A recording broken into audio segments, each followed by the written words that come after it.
You cannot bullshit a horse. You can't hide from a horse. The only way that you can connect with a horse is by being completely 100% authentic. From the Mustang to the Shire, the fjord to the Mangalarga. Good morning, good afternoon, and good evening. I'm Mason Burns.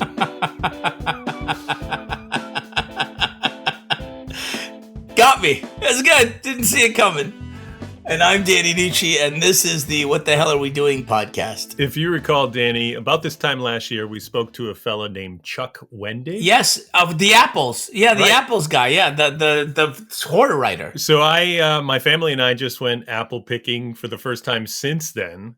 And if anybody goes back and listens to that episode, he had some strong opinions on some apples. Oh, very, very strong opinions. Right, Black River Orchard. I just looked over at the book. Black River Orchard, that's right. So he was in my head that entire time picking apples because they had a bunch of varieties. Did you remember what the apples were? Did you go there with like, oh yeah, I remember what the apples were? You know, there were so many varieties. When one would pop up and I would see the name, I would think, oh, Chuck thought that was a garbage apple. Oh, you were able to make the distinction? Because I'd be like, was this the good one? Was this the one he liked? Was this the one he liked? The Honey Crisp was one that he thought was a garbage apple because we talked about how that's the one my kids eat.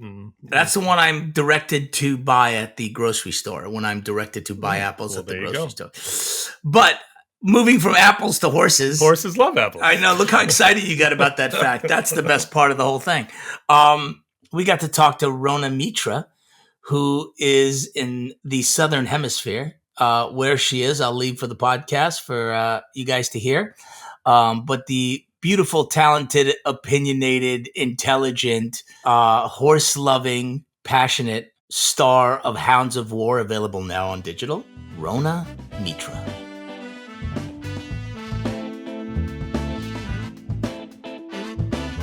Are you in Patagonia at the moment? I'm in Uruguay. In Uruguay, in Montevideo? No, I'm inland. Inland. Are you familiar with? No, well, I did a film about the Andes survivors, so I met a lot of. Did you? Yeah, so I spent a lot of time with the actual Andes survivors. So we talked about Montevideo. Wait, are you from South America? Are you? No, not at all. I'm an actor in Hollywood, and I did a movie called Alive about the Uruguayan Andes survivors. And they came up. Oh, that's you. I know you. You're amazing. You did that. My God. Yeah. Like, let's talk about you. No, let's not talk about me. No, believe me. I spend way too much time thinking or talking about me when no one is around. So let's talk about you. You know what I saw, because I've seen all that recent one they did, Society of the Snow. Yes, Society of the Snow. Should have also won the award. I mean, I'm convinced if that had been in English. I mean, the cinematography in that was mind blowing. But I fly over the Andes the whole time, and every single time you think of it, right? I know. No. I can't. And you know what's so funny is that I play the soundtrack to I'm so enamored by the story. I'm so enamored by the tenacity of spirit. And because I live here most of the year with Uruguayans, I'm like, where are these heroes? You know, those young men, the spirit of what got them through that, I find to be remarkable. Really, really, really, really extraordinary. Anyway, I know we're not here to talk about that, but you pronounce Uruguay, which only is that tips it off that nobody else calls it Uruguay. No, I'm also a big football fan, football fan. So proper. So I'm watching, they call it Uruguay. That's what they call it. Congratulations. Well done for pronouncing it right. Most people think I'm in Uganda, and that must be somewhere in Are Africa. you in Uganda? No. So you're inland. So you're like in the highlands there. I'm in the wilderness. I am in the wilderness. So they call it the campo, which is basically the countryside. But the countryside in South America is a little different from the countryside in, upstate New York or, or Ojai. It's pretty wild out here. So yeah, I'm in 400 acres of wilderness and rivers and mountains and things like that. So well, you have great internet, which is amazing. I mean, in the middle of nowhere. Is it working Terrific. okay? It's amazing. Yeah. It's better than ours.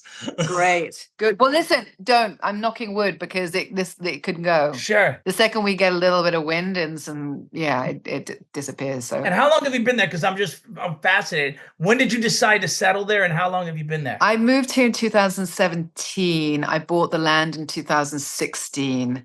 I had done 18 years in LA, and I love it, like prison. It's like a prison sentence. It's so true. So true. No, you'll get no argument from me. I did my time. Yeah. No, I understand. And look, it doesn't matter where you are in your life. You're probably around the same age as me. You get to that certain point, or maybe you don't. But if life throws you enough curveballs where you kind of go, I think I need to be listening to the memo I'm being sent and respond to it appropriately, I'm probably going to die on a very deep soul level, And it's like, so what are my options here? And it took me to the Southern Hemisphere. I kind of hit a few major cul-de-sacs, and it was, my time was up and the rug got pulled out from underneath me. And it was that, LA it's not the place that fuels me. Like, there's so many things that I love about it. Like, I can go back now, see all my friends, eat my favorite burritos, hike all my favorite trails, rollerblade along Venice Beach up to Santa Monica, and avoid all the crap that annoyed me or upset me or didn't feed me, and tap it. And by the way, this is the same everywhere. I go back to London where I was born, and I always swore that I would never go back there. And now I'm like, oh my God, Hyde Park. Oh my God, architecture. Oh my God, Indian food. Oh my God, English. Like, what happens is that you're mostly unhappy with yourself. You're mostly not content with who you are in that space or in that relationship or in that dynamic. So the only person or the only way that you can change that is by resetting yourself. And that's what I did. I just hit a major reset. The thing is that, like, in the world of like recovery addiction, we call that doing a geographic, which is, that usually has a negative connotation. It does. Because it means you're running away. And I did. I ran away. I ran away from the circus to the bottom of the world with a real indignant, well, damn you all. I'm going to go and live with some trees and hang out with them, because that forces you to be very reflective, does it not? Just you and the trees? No, it just makes you present. It finally makes you present. You're finally I live in the woods, so I get it. Yeah, man, listen. By the way, all of this waxing lyrical of like, oh, I want to go and buy a piece of land and hashtag forage and hashtag. It doesn't sound like that. You're making that up, because it doesn't sound like that. You're making that up. No, but people say it. People say that. Fuck people like, let's. You know the meme that goes, let's all buy an island and live with the. It's like, let me tell you, they wouldn't last a flipping second, because if you know anything about living by yourself in nature, it is literally the Hall of Mirrors. You get sent every single version of yourself that is ugly and naked and messy, and it changes by the minute. And you get thrown another, and you've got nothing to fall back on. Nobody cares about what you're wearing. Nobody cares about what you earn. Nobody cares whether you're ugly or pretty. It's like, there is a level of survival, which is like, the way I live is, people say, oh yeah, I left LA, and you find out they got a farm in Tennessee. It's like, you've still got you've got a Whole Foods next to you, or like the move to Ojai or upstate New York. I'm like, what, you're all together and you've all got like Air One. So, the actual sort of living off, and it's not that you need any awards for it. I wish in a way, I'm mad for having done it, but I did it and I survived it. And the thing on the other side is, yes, you find peace. But you don't get there. It's not a free ride. You have to go through the Hall of Mirrors. And that Hall of Mirrors is really ugly. It's really messy. It's really painful. It's really isolating, but it's really necessary. And you don't get the Willy Wonka ticket of like, and here you are, because ultimately that's what you're looking for. The reason to disconnect is to actually reconnect to the person that you lost when you got on the ride that you never signed up for. Like, let's talk about that ride for a second, if we can. Go on. The thing that fascinates me is I'm looking through all your stuff, and obviously I know your work, but when I got into the how the Lara Croft thing happened, that seems to be sort of the genesis where it all became a thing. Yeah, I know, for better and for worse, No, but I mean, obviously you can't choose your launching pad. Obviously, what you did with it was wonderful. I mean, you launched a Well, career. yeah, I know, but do you know what? Unfortunately, at that time, now we celebrate Pedro Pascal in Last of Us because, people understand the business of it. Back then, people had their knickers in a twist about still being an artist. Oh, you couldn't. When Jason and I have talked to a number of people, you couldn't do commercials, you couldn't do video games, if you did television, you couldn't do film. No. It was an entirely different landscape. And the snobbery was real. It was and also, at that point, I'm Indian and Irish in my descent, and growing up in England, and English casting directors were very like, oh, well, she's very exotic. I mean, and it was like, she's too exotic. And then I do something like go and record an album with Dave Stewart and play a pixelated character whose boobs kept on growing throughout this game. And when I said to them, unless you dial that back, I really don't want to be part of it, because the whole point of this character is that she's about what she does. Yeah, she happens to be wearing hot pants and she's not bad looking, but I think people are kind of down with the fact that, yeah, she's a babe, but she does all this amazingly cool shit. Shouldn't we be focusing on that? So, yeah, unfortunately, that character and that icon became so overbearing that people couldn't disassociate from it. And so I had to leave England in order to be appreciated by the American market, who was like, oh, we got you. So you had to kind of reinvent yourself before you invented yourself in a way? You would say, well, meaning what exactly? Meaning like because people started associating you with that character before things really started to take off, that you kind of had to reset. I did, this is the problem, is that I didn't get to reset because I got hired off the back of the fact that, my agents in America at that time who signed me were like, all of that package kind of worked for them and they kept on marketing me like that. And it was a case of, oh, you're the girl with the English accent. They went with the easy sell? That's so weird. No, isn't it? Isn't that strange? They went with the easy sell? Odd. No. Go figure. Yeah. And also, it teaches you something about the fact that there's parts of that industry which is like, oh, you don't care about the art or the integrity of it. We are all just pawns in the stock market, and if you think that it's all about artistry, you're incredibly naive. And I thought that. I really thought people cared. And I didn't realize that I was a commodity. So in answer to your question about the reinventing, it took me nearly a decade and a half for me to take the reins back and go, how the heck did I end up with this perception about me when I had nothing to do with this? I just went along and said yes, because I thought that's how you got accepted into the club. The same way as, like, you go to all of those, you live there, any of those events, it's all like, what should I be wearing? What should I be dressed in? What hair color? Who should I be? And it's all of this insanity where you have to betray yourself and abandon yourself for every single meeting, every single party, every single role, to the point where you've lost yourself. Like that, your identity is so deeply buried that, and it's no wonder it's like that. I mean, that town is like, it's full of people who really are not truly who they are. So at some point you decided, like you said, you took your reins back and you started becoming more choosy about the things that you got to do. No, I mean, what happened was that because we got to make a living. Here's what's available.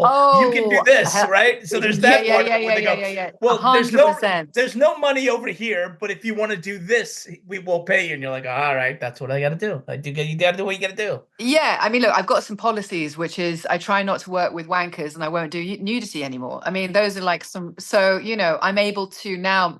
What's happened since I've removed myself is my radar, like my radar and my flux capacitor are really dialed in.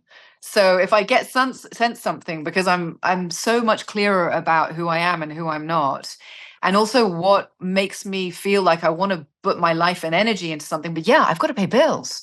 And that's a craft, and those are tools that I learned over 20 or 25 years of working with so many different directors, stunt choreographers, incredible crew, incredible like heads of department. And I'm like, oh, I do something, and I think I do it quite well. And so therefore, not only should you not throw the baby out with the bathwater because you've had some bad experiences or because you feel like the water's got polluted.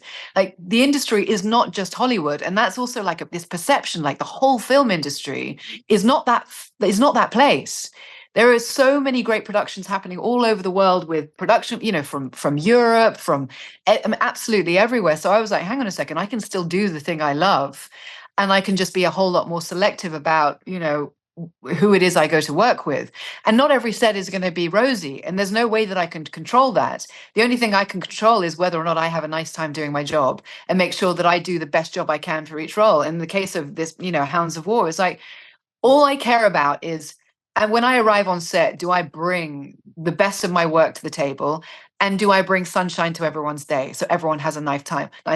What the other actors are doing, what the producers are doing, what anyone else is doing is not my business. There's some growth and maturity right there. Well, yeah, because otherwise, think about how much affects you in your life and how much we allow affect us. Serenity goes right out the window if you're concerned with all of those things, for sure. So, silly question, Rhona. Hounds of War, you're now living, you've gone through the Hall of Mirrors. When you get a script like that, and you are where you are, and you aren't in the hustle and bustle of LA, is reading a script and deciding the projects you want to do, is it a different process now that you are there by yourself, able to digest? It's a completely different process, because that thing, the body, I don't know if you ever heard of a book called The Body Keeps the Score, or do you know about it? Yeah. So all of our lives, our bodies are basically telling us with alarm bells, no, stay away from that person, this situation, like the butterflies in the stomach and all of that,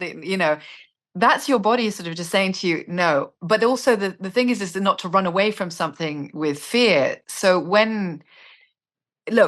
we have to work. I love it when people say, so when you chose to do this, I'm like, man, I've got a roof that I have to keep over my head. That's what I say to people. That they're like, so how did you choose this role? I go, money, time, role, how long it takes, how long am I going to be shooting?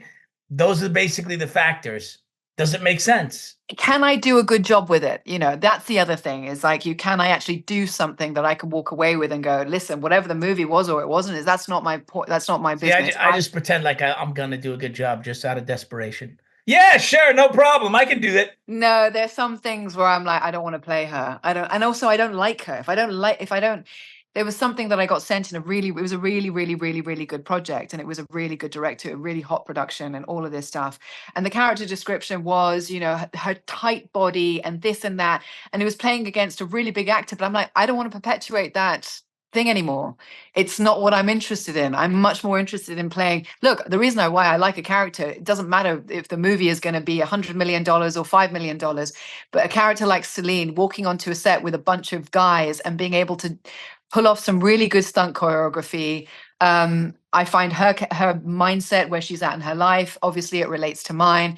It wasn't rocket science. I could do it without getting too stressed out. I could have a nice time in Malta, and I got to revisit a set which could have ordinarily been incredibly volatile because of the elements, because of the production, because of the producers, because of some of the other. And I was like, oh, this is a ticking bomb, but this is a test for me, so it's like, can you go back into a bar where there are coke dealers on every single corner of the room, sober, and still have a good time? Because if you can't walk back into that bar, your demons are still in charge of you. So for me, if I can't walk back onto a set where all of the landmines are still alive and haven't been hurt lockered, but I can harness my own shit, then I'm growing. And every single opportunity, whether it's a movie or a relationship, it's all an opportunity to see how you've evolved. That's all it is. Whether it's nobody's saying like a movie set isn't going to, and a movie isn't going to change anyone's life, but how you act when you're going through the process of making that movie changes your life and other people's. Because making a movie is one of the most blessed experiences. If you have that job and you're taking it for granted and you aren't every second of the day saying, thank you so much for giving me the opportunity to be here, you need to hang up your hat, because it's awesome. What about horses?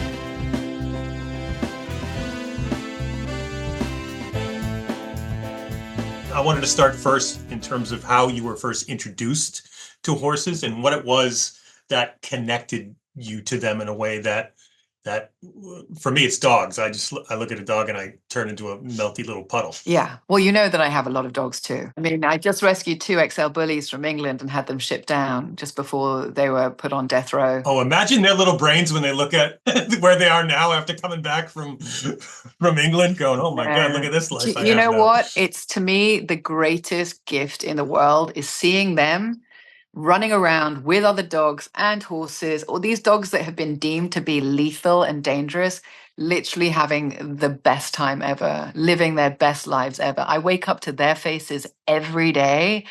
And to me, there is nothing better than waking up to a dog's face. Nothing, really. The reason horses, I mean, look, there was a documentary that came out a couple of years ago called New Lives in the Wild, and they did a little bit more on this. But look, everyone has, I think, their moment where they're sent their kind of their kind of cul-de-sac. I was sent mine through, I was sick for a few years with an autoimmune disorder. So I lived in the Santa Monica Mountains. I recovered with plants and horses. There happened to be a stables nearby me. And when I was in recovery, I just felt the need to be around horses. That time put me onto a trajectory where I was suddenly like in Patagonia. I was signed up on a 60-kilometer endurance race through the Torre del Paine, which is like mountains and glaciers. I'm on the back of this incredible horse. 60 kilometers, my back goes out. And I have to get off this horse and basically have a conversation with him about getting me across the finishing line safely. In that moment, the horse basically said to me, listen, you humans are so out of whack. You're so out of alignment with how you treat everything, how you subjugate us, how you subjugate the planet, how you subjugate each other. And until you learn the humility of reconnecting with other animals and land and on a level where we all respect each other, you're screwed. You're all, that was the sort of the download. I'm giving you the kind of the bullet points. And so how much further did you have to go, Rhona, in that journey before you could get back to safety, essentially? Oh, what, on the horse? Well, yeah, when you hurt your back. Oh, I got back on the horse, and the horse and I had an agreement. I made a promise to him that I would get a piece of land where people could come and work with horses and learn with them. And the horse rode me back to the finishing line safely. I love your bargaining with the horse. That's amazing. Totally. That's totally amazing. And by the way, no hallucinogens were taken, no mushrooms. This was completely so. A lot of the time I lose people at it's this. Well documented that equine therapy will it's a magical thing. Listen, the fact that we even think that, mythology and fantasy and magic is something in another realm, it's all here, man. We live in it. Like, one of my favorite films growing up was like Fern Gully, and I was like, I'm in. When Avatar came out, I was like, I live in that. Like, it's all around us. Because we grow up and we forget what it's like. We give up on our ability to imagine what's beyond what we can see right in front of us. Most adults, I would say. Well, we become anesthetized. I mean, there's an amazing book called The Biology of Belief by a guy called Bruce Lipton, and it's about the science from what happens to you from the time of conception to age 7. So if you look at the first 7 years of your life as your blueprint, children that grow up in nature, children who have been raised in nature as their school, stay in that bubble where the magical and the fantasy is more real than the other. And if you grow up in the first world in an urban environment, that gets shattered really quickly. So our receptors that are kind of connected to that world become completely numb.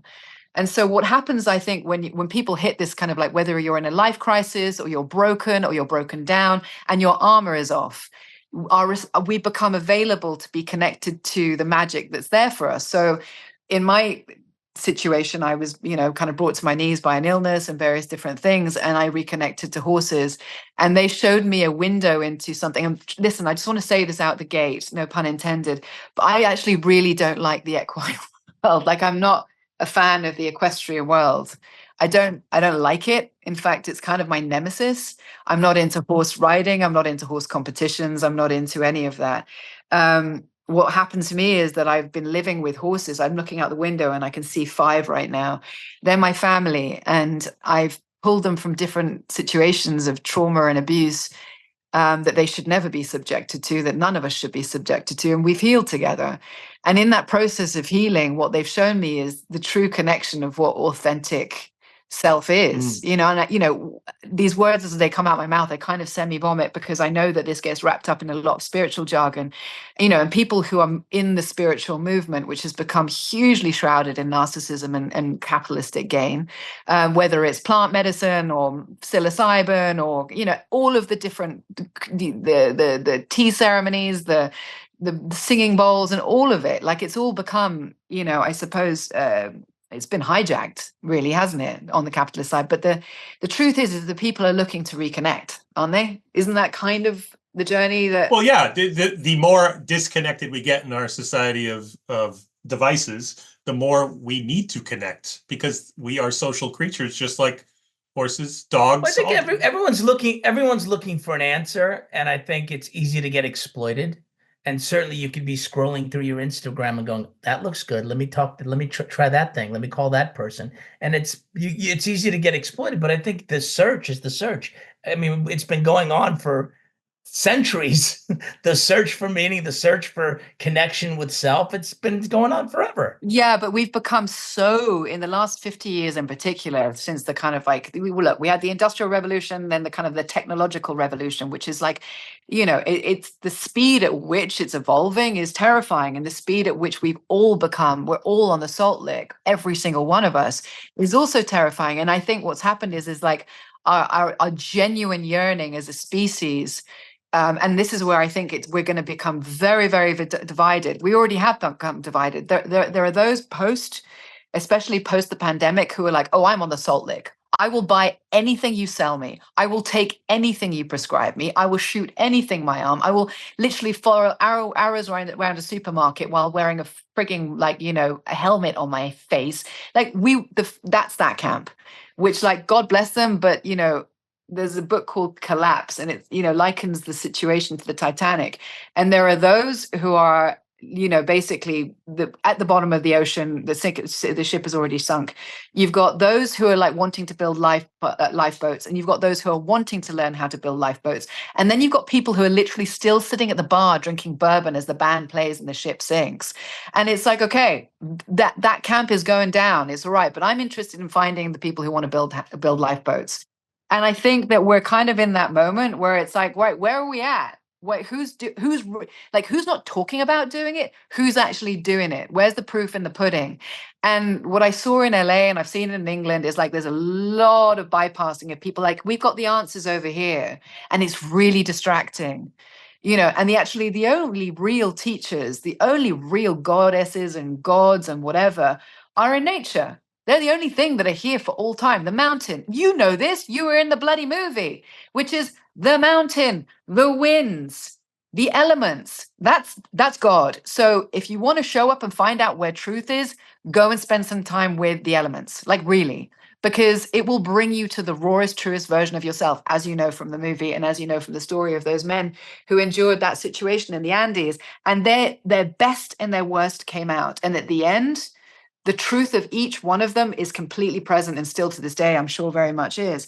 And that's what we're looking for. That's the Holy Grail, is the place, anything that sends you back to your truth, which is fundamentally home, that's the destination. There is no other destination. So whatever takes you there, plane crash, sickness, divorce, loss of a family member, all those things, those near-death things, are the biggest blessing that we will ever receive. We're never a victim to that. As long as we're listening, we'll end up where we're supposed to be. For people who aren't familiar with, I guess, an intimate encounter with a horse, and may be more familiar with a dog or a cat, and I don't mean to generalize them, because I believe every one of my dogs has a different personality, but what is the general vibe of a horse? What is the intelligence level of a horse? What do you experience when you sit there and you look in a horse's eyes and have that conversation, that unspoken conversation? Well, providing we're talking about a horse that has or hasn't gone through any sort of trauma, which most horses, that have been in the company of humans have, because they've been subjugated. But say, for example, a horse which is completely raw in its true spirit, and even a horse that isn't, what they are to us is a mirror. They're a complete mirror. So they reflect back exactly what's happening inside of us. So a horse is the only mammal that can actually read the face and the expression and the emotion of a human, and actually detect the blueprint and the emotional story of where you've come from. So the horse already knows what you're feeling before you've even tried to express it. So you cannot bullshit a horse. You can't hide from a horse. The only way that you can connect with a horse is by being completely 100% authentic.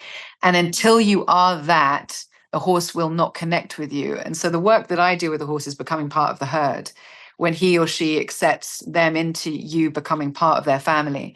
And because they're a prey animal, you have to prove that you're not a predator. And in order to do that, you have to be completely naked of all of your bullshit. Which must be even harder if they're already emotionally scarred in some way as well. It's triple the work. And triple the demand, but it's no different from regaining the trust of a human being that's also been through that. So your dating life, whatever that may or may not be. It's like if you've come through, somebody who's been abused as a child, who's had, had an abusive, past with an ex-partner or any of that, you're then having to work out their kinks and why they're reacting a certain way to any part of your physical or emotional communication. And it's exactly the same with the horse, except for the horse can completely read whether or not, like with humans, we don't know if people are bullshitting us. And that's why we get in these situations where you get love bombed by somebody and you believe them because they were telling you a story that you wanted to hear. With a horse, they're like, nah, I don't buy bullshit. The horse is like, bullshit. Try again. Take two. And it's like, come back next time. And so it's you're constantly derobing and taking off the armor that you didn't even know that you had packed on since childhood, since in utero. You don't know how long. I mean, I came out of the womb like an armadillo because of what was happening to me for 9 months. And it's taken me over 40 years to unpack that. But in order for me this family that I have, which is now 37 horses, because I just lost one, is that they require me to show up every single day in my absolute truth. And it's a hell of a privilege because I can't help them if they get a cut, if they split a hoof, they end up in trouble, caught up in wire somewhere. These are mostly a lot of them untamed horses. So in order to be able to help them, I have to be able to show up and be as transparent as a horse, if you like. And I think the reason why, what it is that they give me that I think that a lot of people in the equestrian world don't experience is that I respect the strength, the magnitude, the masculine and the feminine, and the rawness of their spirit that I don't find in humans. And I get that from dogs. I definitely get it from my pit mixes because they're dangerous. And what I like about that is that in any moment, a horse can like kick me and break my skull if he or she decides. It's a really good thing for us to be put in a place of humility. And why horses are better than that? Well, unless you're talking about an XL bully or a pit bull, which, yes, they have the ability to kill us. The irony is they have the biggest hearts and they're the greatest and most loyal creatures, especially the bully breeds. But is that they constantly keep me humble. And I think that's the thing with a horse, that if you can't put one of those ghastly metal bits think about it, taking a horse's back, putting a big piece of leather on it, without even meeting it, it's tantamount to basically a form of, sexual assault. It's a violation. It just is. So if you don't have the piece of metal to put in its mouth and you don't have the saddle to put on its back, how are you going to make that horse connect with you? And 99% of the time, most people wouldn't be able to do it because they haven't got. The answer is I'm not going to make that horse connect with me without those things. But if you had to, and it was only you and she or you and he left on the world, and you heard that there was an army of orcs coming over the hill, and you had 23 hours and counting until those orcs are, you got to somehow get a connection with this horse to go, it's you and me, buddy. What are we going to do? I'm having the same conversation you were having on the 60K trail. I'm like, listen, here's what we're going to do. You and me now. It's it. There's nothing else in the world. Let's connect. Yeah. Well, listen, we've got an audience question I want to ask you, which is sort of back to the original topic, but of the industry. But so I'm going to ask it. It's from Ron N. And Ron wants to know, you've worked on a lot of action-heavy projects. What is the most, quote unquote, pinch me stunt you've performed on set where you've said to yourself, am I really doing this? Oh my goodness. That's quite a good question. Whoa. Gosh. I mean, there's been, I'd say there's two that stick out, because one was in Underworld when we were doing, I don't know if you remember that movie, but there's a huge sword fighting sequence between me and my dad, Bill Nye, and it was in the rain at night, and there were harnesses and wires, and it was freezing cold, and I don't know if you remember my outfit, but it was chainmail, and it was corsets, and it was leather, and it was PVC latex kind of hot pants. I mean, it was all the things that you shouldn't be wearing to try to pull off anything groovy like that. And I had contact lenses, which I don't know if you know anything about them. Then the eyes kind of like the contacts roll to the back of your head if you get water in them. And we did this flip in the air, and there were swords, and I had to land on this staircase. And that was one of them where I was like, I had to disengage from my mind as Rhona and go into a headspace, which is like, we got to get this shot. I'm cold, I'm tired, I'm miserable, I'm uncomfortable, and this is like, it takes a lot for me to get to that place. But that was one of those moments, and it was a night shoot, and we got it done, and it looks pretty great. I'm always quite pleased when I see that. The other one was I did a handbrake turn in the Bentley Continental for Doomsday, and they had me rehearse with the stunties for 2 months. I was in South Africa alone with a bunch of stunt guys, which was a terrible idea because they're all really naughty, but we had loads of fun. But they gave me a Bentley Continental to play with, so which, by the way, the director wanted a Mustang.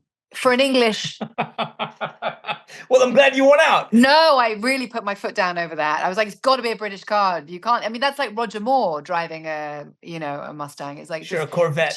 Even worse. It had to be a British car. It was in England, and it wouldn't. Anyway, I'm really glad I fought for that. However, in rehearsals, I did the 180 handbrake turn. I did it on like the third go, and then when it came to do it on the day, they said no, for insurance purposes we can't. I was like, okay, I get that, fair enough. And the stunt coordinator did it, and he totaled the car.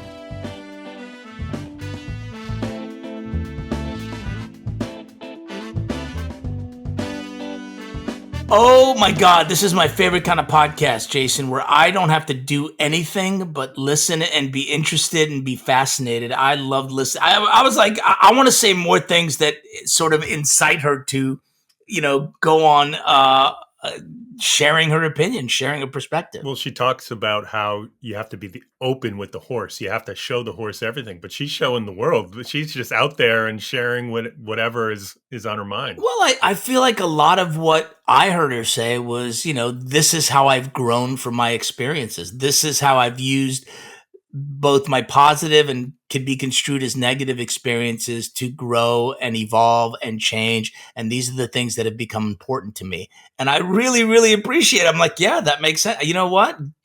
I almost said good on you once, but I don't really talk like that. But that was the term that came to my head, was good on you, girl. But thank God I didn't say it. Sometimes I have restraint. And what is the proper way of saying the country where she is? Uruguay. Uruguay? It's like a roll of the tongue? Okay. Uruguay. Uruguay, dude. Dude, she lives in Uruguay, bro. That's like the small country there, dude. Like between Brazil and Argentina, like right there, bro. One of my favorite artists that I've worked with, who was on a book series with me called Pocket God. We did a number of issues of that. He was from Uruguay. He was from Uruguay. Uruguay. Nobody needs to listen to us correct each other on how to say Uruguay properly. By the way, we're probably there's some Uruguayans who are going, yeah, no, that's not how you say not it. Not right. But this was great. I love talking to her. I'm afraid of horses now, but that's okay. Thank you all for listening. Music by Denny Nucci. Produced and edited by the same two people you heard hosting this show, because they have no friends.